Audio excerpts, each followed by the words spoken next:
देवेंद्र, इस वक्त लोगों के मन में कई सारे सवाल हैं, खास तौर पर पंजाब के भीतर जो स्थिति बनी हुई है, उन्हें अपने नेता की जरूरत है, लेकिन राहुल गांधी कहीं नजर नहीं आ रहे और विपक्ष को एक बड़ा मौका दे दिया है सवाल उठाने का राहुल गांधी ने।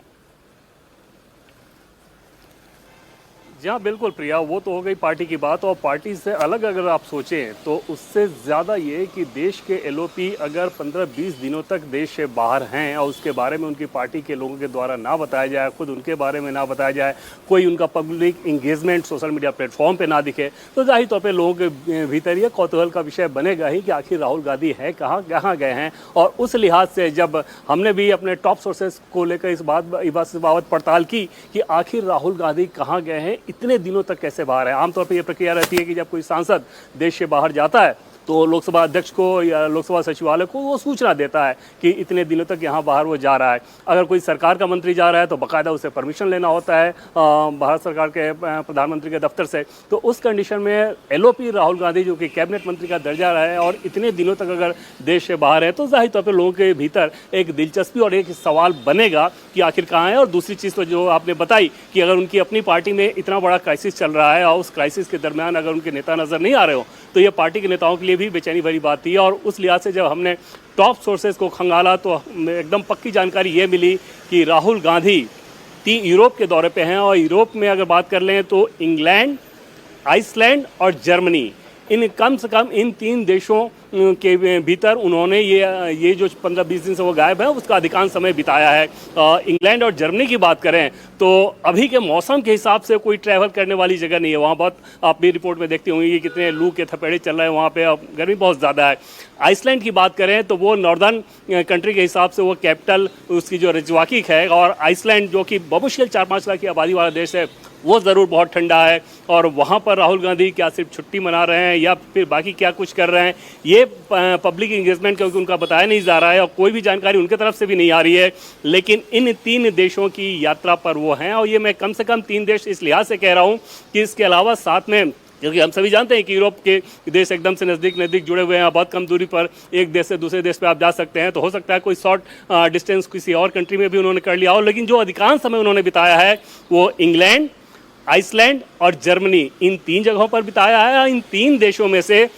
2 देश तो ऐसे हैं जहां गर्मी बहुत ज़्यादा अभी चल रही है। सिर्फ आइसलैंड एक ऐसा देश है जो कि भारत के तापमान के हिसाब से अगर देखें, भारत के मौसम के हिसाब से देखें तो वो बहुत ठंडा देश है। जी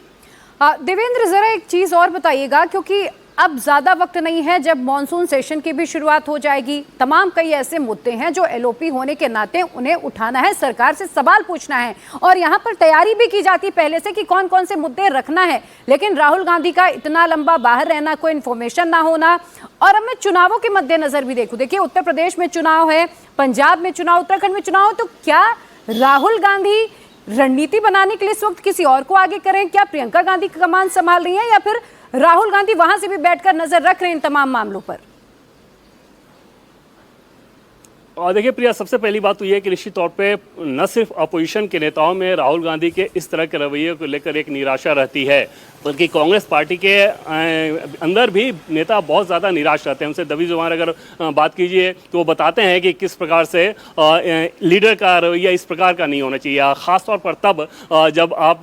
सरकार के ऊपर आपको दबाव बनाने का मौका हो या अपनी पार्टी के भीतर घमासान चल रहा हो। इन दोनों ही चीज़ों को छोड़कर अगर इतने लंबे प्रवास पर वहाँ पर आप रह रहे हैं और उसमें भी बताया नहीं जा रहा हो तो वो लोगों को ज़्यादा हैरान करता है। अगर कोई और वजह होती, कोई ठोस कारण होता तो बाकायदा राहुल गांधी इस बात को बता सकते थे, उनकी टीम के द्वारा बताया जा सकता था, उनकी पार्टी के नेताओं के द्वारा बताया जा सकता था। कांग्रेस पार्टी के नेताओं को देखें तो वो प्रधानमंत्री के न्यूजीलैंड दौरे पे को लेकर सवाल खड़े कर रहे हैं, लेकिन वो ये नहीं बता रहे हैं कि राहुल गांधी कहाँ है, जबकि प्रधानमंत्री का आज न्यूजीलैंड में सिर्फ आज में 8 सरकारी इंगेजमेंट है और उसके बाद दिन भर 8 सरकारी बैठकें करने के बाद वो रात में फ्लाइट लेंगे, फिर सुबह दिल्ली आ जाएंगे। तो निश्चित तौर पर राहुल गांधी को लेकर बहुत ज़्यादा सवाल खड़ा होता रहा है कांग्रेस पार्टी के भीतर भी, अपोजिशन के नेताओं द्वारा भी। खास तौर पे ये आरोप लगता है कि लापरवाही भरा रवैया रखते हैं। दूसरी तरफ बीजेपी की बात करें तो बीजेपी तो निशाना साथ ही है, और आपको ध्यान होगा कि बीजेपी ने किस प्रकार से बताया था कि राहुल गांधी ने तकरीबन 54 विदेशी यात्राएं की थी, और 2025 से 26 को अभी तक के टर्म को देख लें तो इन 3 देशों के अलावा लगभग उनके 6 विदेशी दौरे हो चुके हैं।